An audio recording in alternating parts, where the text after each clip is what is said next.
Hey everyone, this is Tim from Your 6 Tech. Today in this video, I'm going to show you how to remove a friend from your Xbox One friends list. So this is easy to do. I'm going to press the Xbox button, then use R1 to tab on over to my friends, and then I'm going to completely remove someone that hasn't been online for a while from my friends list. So we can go to this person's name right here and select it. Now we have the option to change the friendship. We can go to this section, and there will be an option to completely remove them right here. So let's go to remove.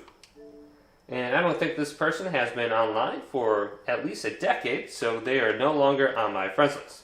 Now you can always go back to their profile at some other point in time, and you can go to add friend right here. Or you can completely block them under this section. But hopefully this video did indeed help you out. If it did, leave it a big thumbs up. And subscribe to my channel down below for more tech help videos coming up next on Your 6 Tech.